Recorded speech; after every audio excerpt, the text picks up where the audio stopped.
traffic and provide security in the Red Sea, to include Singapore, which announced this week they'll join this international defensive coalition. We welcome their contribution and will continue to consult closely with our allies and partners who share the fundamental principle of freedom of navigation. And 2 final items before I conclude. On Monday, the department will recognize Dr. Martin Luther King Jr. Day. On this day, we commemorate and celebrate the legacy of Dr. King's lifetime commitment to equality, justice, and civil rights for all people.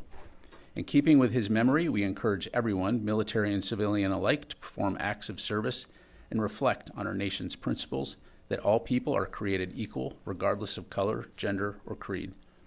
And finally, I'd like to take a quick moment to recognize the departure of one of our Pentagon Press Corps members, longstanding Press Corps members, Defense One's Marcus Weisgerber.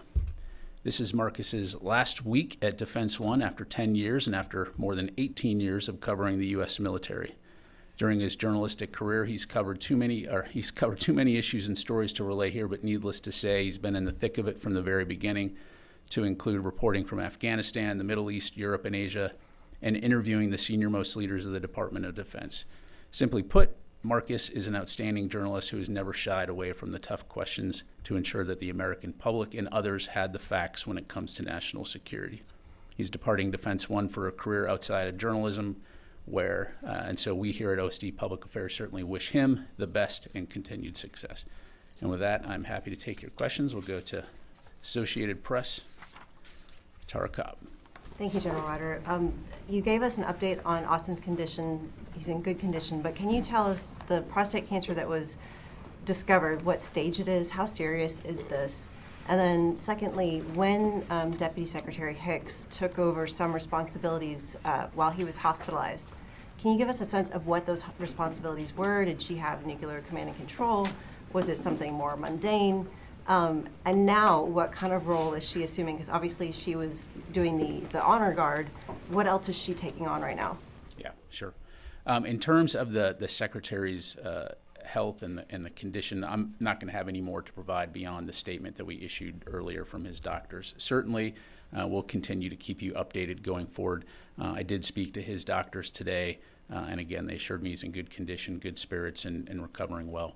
As it relates to the Deputy Secretary, again, for operation security reasons, I'm not going to go into the specifics other than to say certain operational authorities that require secure communications. In other words, at any time, should the Department of Defense be required to make important key strategic defense decisions, there is always someone on the other end of the phone who can make those decisions at the appropriate level.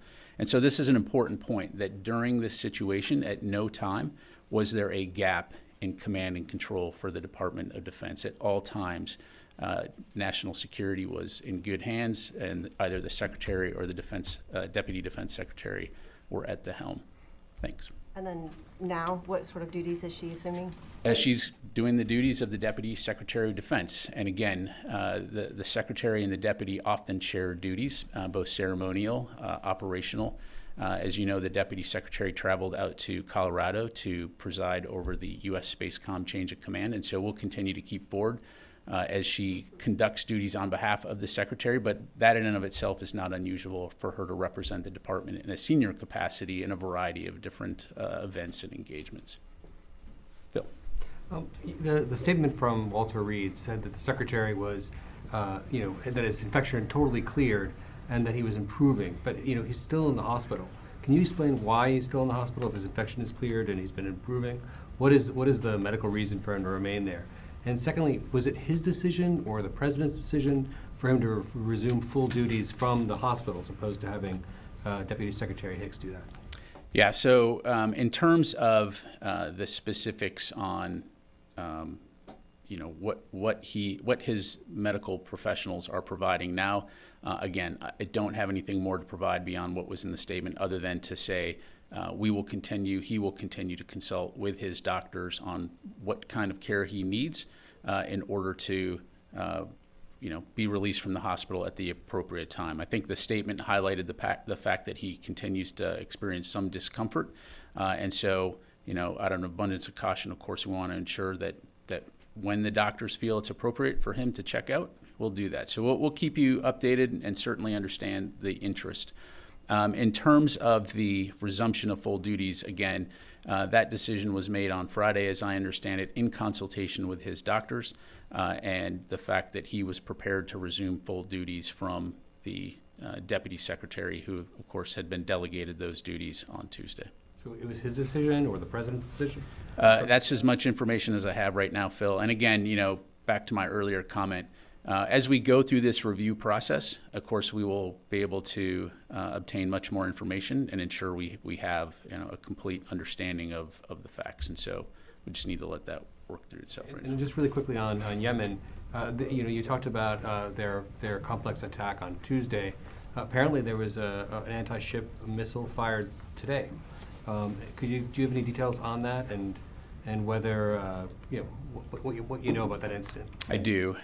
So the Houthis fired an anti-ship ballistic missile from Houthi-controlled areas in Yemen into international shipping lanes in the Gulf of Aden. The reports indicate one commercial vessel reported visually observing the missile impact the water. However, there were no injuries or damage reported. And my understanding is that this happened today at approximately 2 a.m.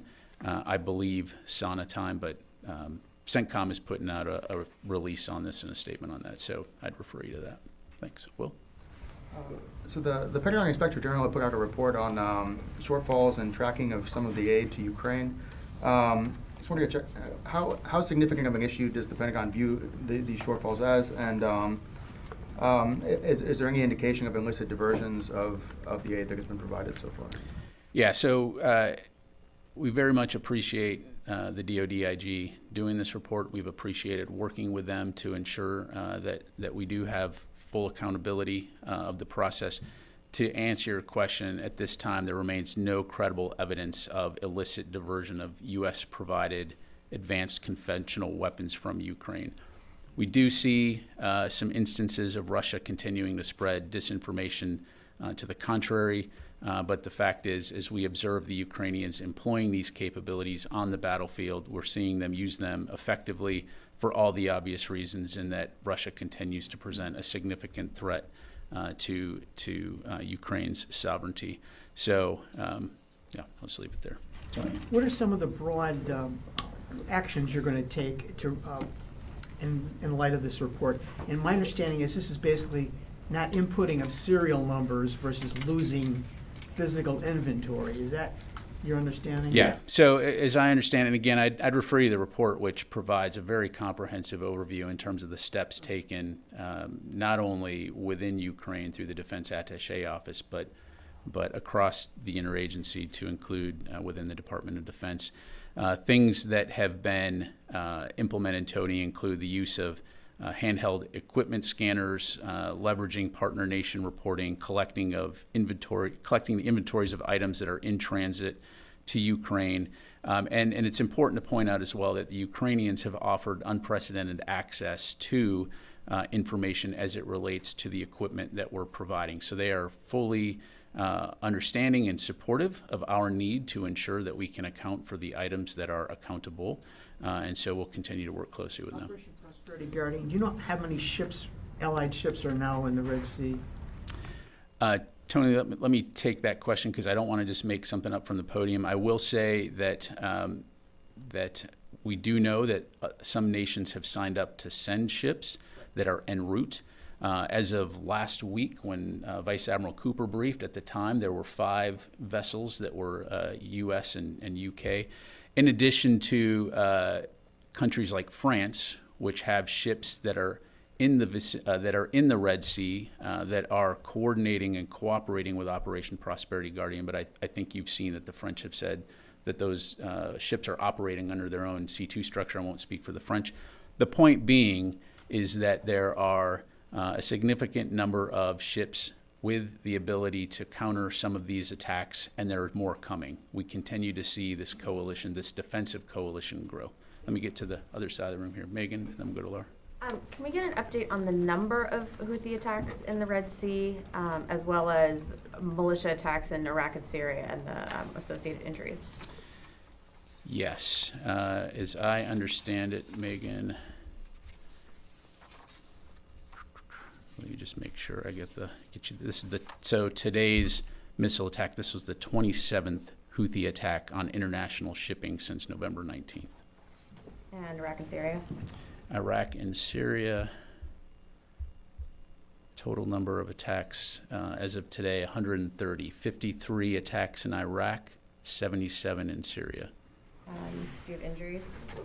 No new injuries to report beyond what we've provided earlier. And the 27 includes the 2 a.m. attack? Or is Correct, the one as of today. Let me go to Laura and then Oren. Thank you.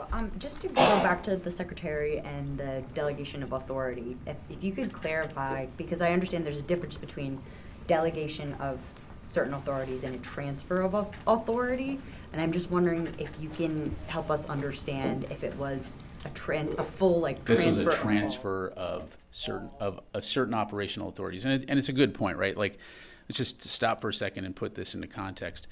The Secretary of Defense has many authorities that cover an extremely wide variety of roles and responsibilities. But what's most important are those certain operational authorities that may be required in the middle of the night when there's a situation that requires senior level decision making, right? And again, for operation security reasons, I'm not going to go into details from the podium. And so the point being that when it comes to the most important decisions that need to be made on behalf of the Department of Defense in defense of our nation, those authorities, the transfer of authorities to the Deputy Secretary are provided. Those authorities are provided. She has access to full communications needed in order to make those decisions. So again, just to underscore, at no time during this situation was there any gap in the command and control of the Department of Defense, and at no time was national security at risk. So he retained some of his authorities. Well, and again, I'm just going to make something up, but for example, his authority to sign out decorations for a particular award, that's not necessarily something that you necessarily need to transfer to the Deputy Secretary of Defense on short notice. But what we do need is certain operational authorities that require secure communications, if that makes sense. So again, we can be too specific here in terms of, every single authority, but the authorities that are needed to effectively execute the duties of the Secretary of Defense or make decisions on his behalf for certain operational authorities. And again, I'm sorry, go ahead. On December 22nd, when he was under general anesthesia, did he transfer all of his authority to Cathay? As I highlighted and again, this transcript's available on the DoD website on the off-camera press gaggle on Monday. I walked through the timeline and the transfer of certain operational authorities that required secure communication were transferred to the Deputy Secretary on 22 December while the Secretary, and this was also highlighted in the statement that we put out from the doctors. So, Oren. Two questions, both again on Defense Secretary Austin. First, can you commit that when he's released from the hospital, he will come answer questions here in front of us about the situation? It's great to have you here, but I think he needs to come here as Thanks, well. Oren. Are you able to say I that? appreciate that. So, Oren, what I will commit to do is certainly passing that request along. The Secretary has, publicly acknowledged that when it comes to transparency, he's taken full responsibility and he's committed to doing better. So, I will, of course, relay that. Your colleagues at the Pentagon Press Association have also relayed that request, and I will ensure that that request goes to the Secretary. And then second question, if and when the Secretary were to be hospitalized again, can you commit that the public and the press would know within 24 hours? I will speak for myself, and if I have that information, I will endeavor to ensure that we are releasing that information as quickly and as accurately as possible. Thank you. Yes, sir. General, when you say that the Secretary wants to do better on transparency, does it specifically mean if he's hospitalized or out of commission, or his general approach to the job? And I'm not a regular here, but from some of the complaints from my colleagues, it seems like they wish he were at the podium a little more often. Yeah, so kind of taking a step back here, big picture, to answer your question. Certainly, as I've highlighted earlier this week, there's been a lot of lessons learned, and there has been a commitment by the Secretary to do better when it comes to transparency. And again, he's taken full responsibility. We are committing to abide by the principles as outlined in the DoD Principles of Information, which is ensuring that the public, Congress, and the news media have timely and accurate information about the Department of Defense.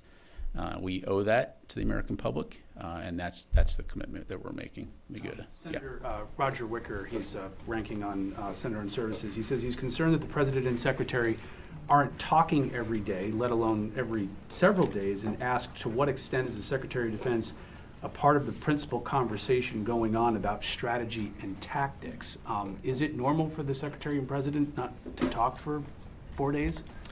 So I'd really refer you to the White House to talk about the President and his level of engagement with senior leaders throughout the cabinet. What I can tell you is in my time supporting the Secretary of Defense, he's very actively engaged with the White House and with the interagency process when it comes to the most important national security and national defense issues, and I don't see that changing anytime soon. And finally, just a different topic, these reports that Iran has seized a tanker with Iraqi crude oil that was apparently the same tanker that the U.S. confiscated last year.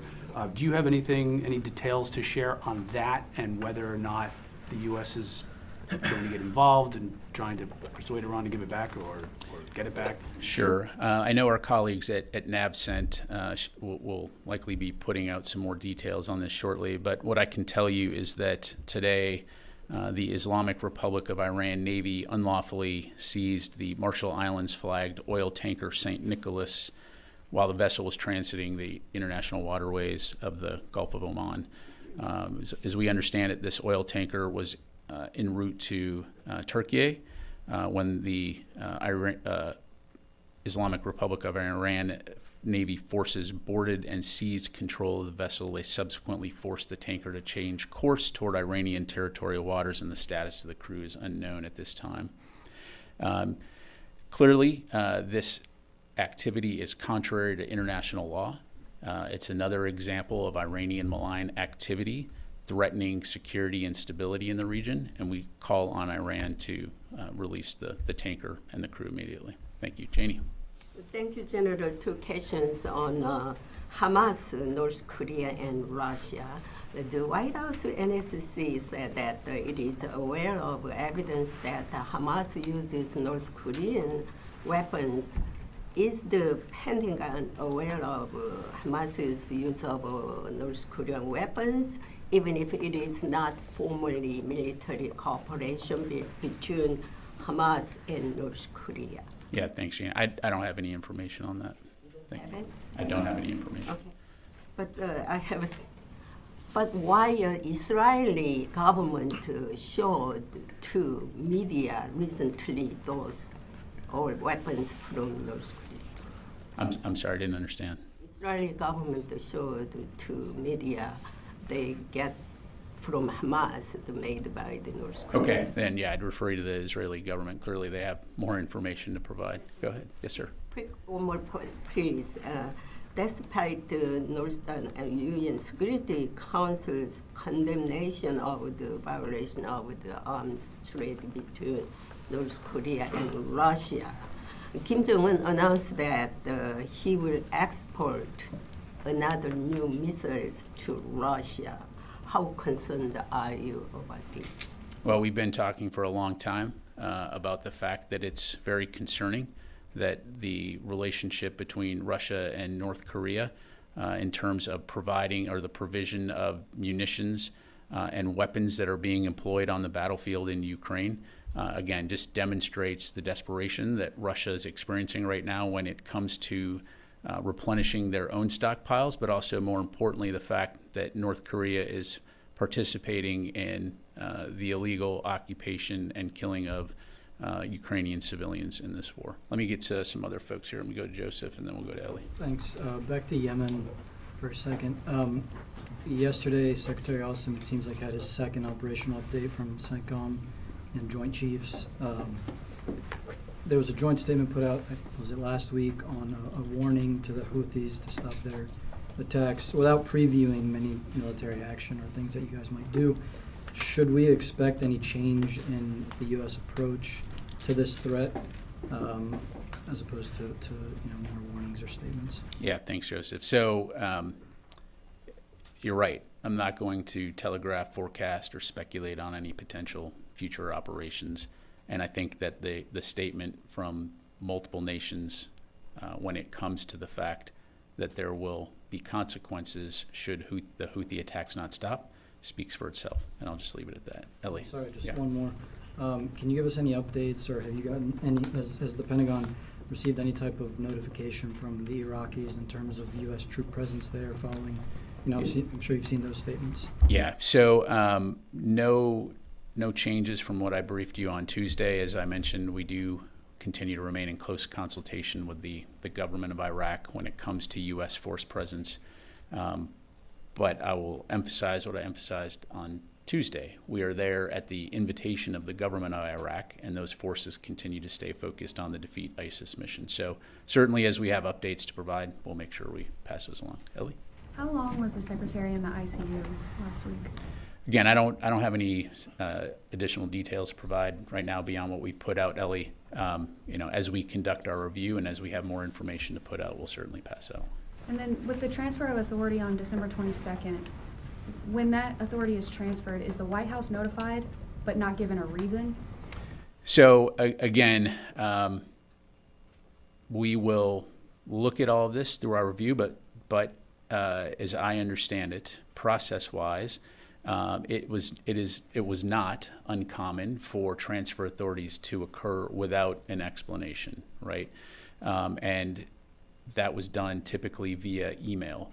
In terms of your question on, did that include an email notification to the White House? I don't have an answer to that question. Again, this is something that the review will look at.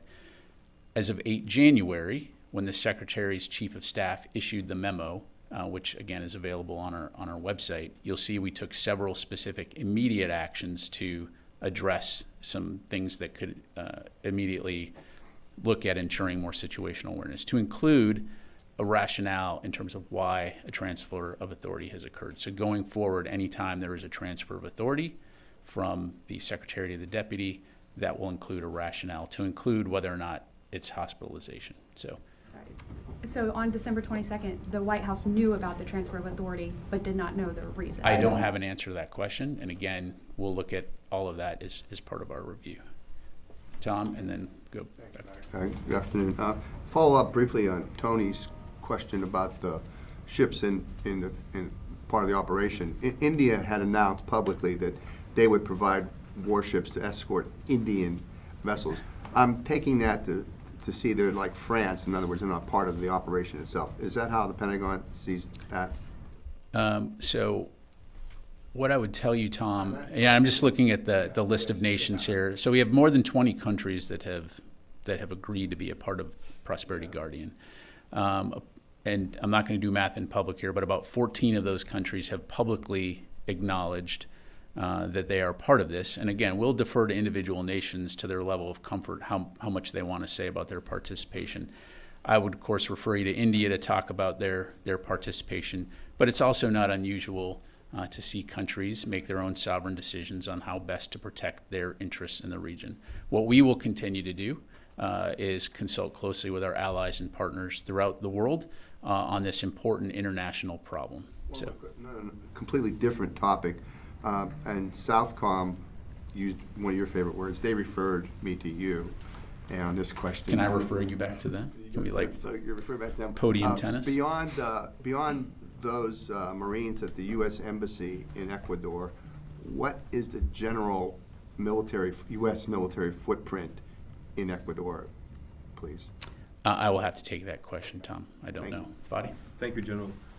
So today the International Court of Justice heard South Africa's genocide case against Israel over Gaza's war, and there were many details of incidents that amount to genocide or acts of genocide according to the case, in which U.S. provided weapons were used.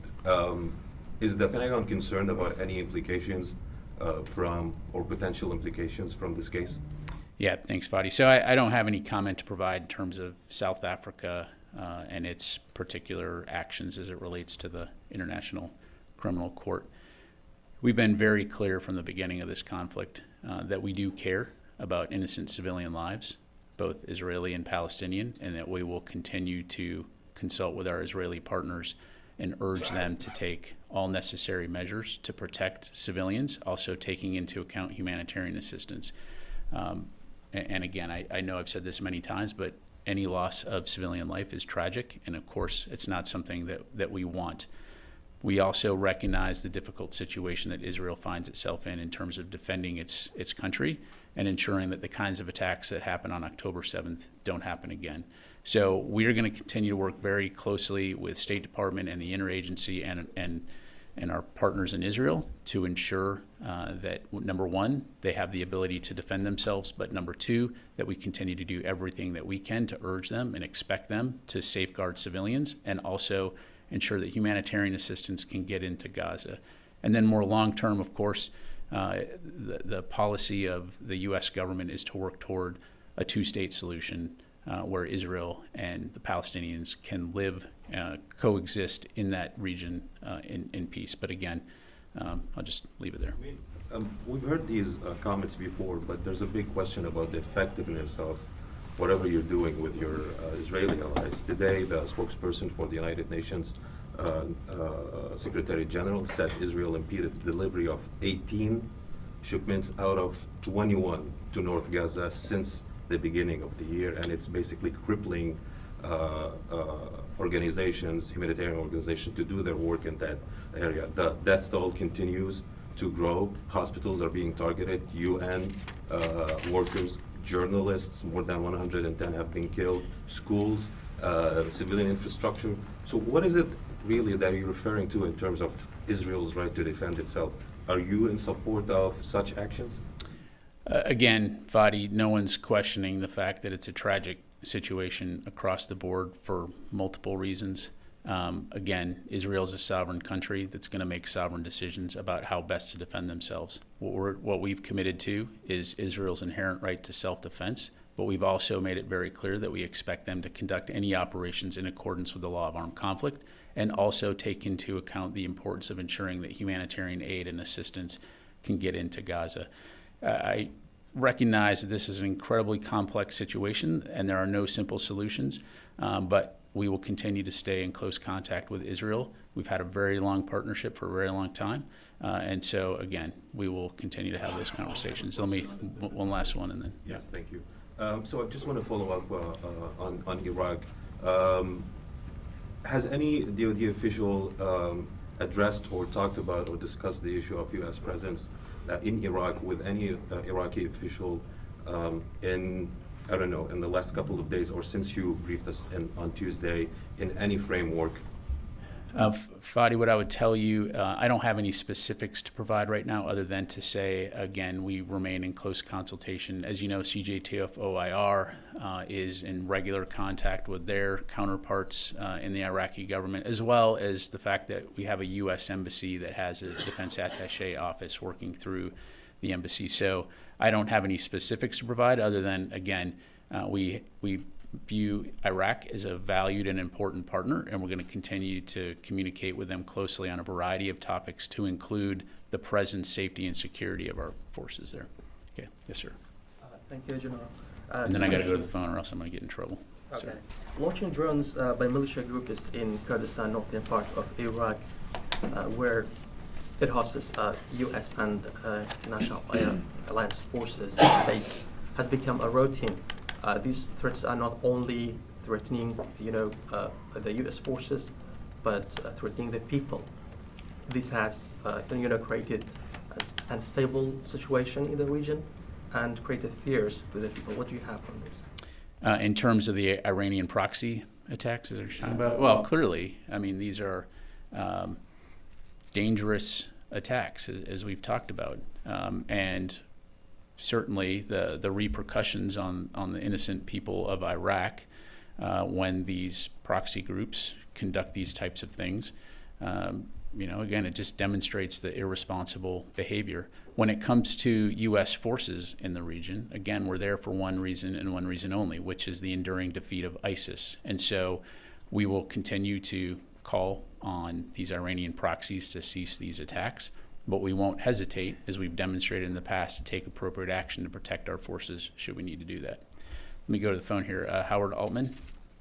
Hey, thanks, Pat. I got a couple questions on the situation in the Red Sea. Is the Pentagon tracking a mobilization, a Houthi mobilization of forces in its area of control of Yemen? And then the British Prime Minister is meeting with his cabinet tonight to perhaps talk about this. Are you aware of this? And then with regard to the ships that are attached to Operation Prosperity Guardian, one, would they, it's a defensive operation, but would they possibly be involved in any offensive operation because they're Arleigh Burkes? And is there a concern about their defensive munitions given how many times they've had to take out Houthi missiles and drones? Thanks. Thanks, Howard. That was a lot of questions there. Okay, in terms of Houthi forces and what they're doing and where they're going and all that, I'm just not going to get into intelligence from the podium here. In terms of Prosperity Guardian as a coalition, again, just to be clear, Operation Prosperity Guardian and the charter under which it's operating is a defensive coalition. And so its focus is on helping to safeguard commercial vessels and mariners that are transiting the Red Sea region. And so, again, think of it as sort of a highway patrol that's there to respond and to help safeguard shipping, as I highlighted in my topper. Whether individual nations outside of the auspices of Prosperity Guardian opt to take any other action, of course, that's a sovereign decision. And again, I'm not going to forecast or speculate on potential future operations. And then as it relates to the readiness of U.S. forces operating in the Red Sea and in the Central Command region, I'm just not going to talk about readiness other than to say we have the capabilities and the capacity to do what we need to do to execute the missions that we've been assigned. Thank you. Let me go to Heather Mongilio, USNI. Thanks so much. So the British Secretary for State for Defense, Grant Shapps, said that this was the largest attack, the January 9th, attack on a British ship in decades. The United States hasn't come out and said that it believes that its ships were attacked by the Houthis. I was just wondering, can you explain, what the definition that the Department of Defense is using when looking back on whether these attacks whether the Houthis launching missiles are attacks on U.S. ships? Yeah, thanks, Heather. We've talked about this in the past, right? And so I think the important thing here is what are the potential threats to U.S. vessels?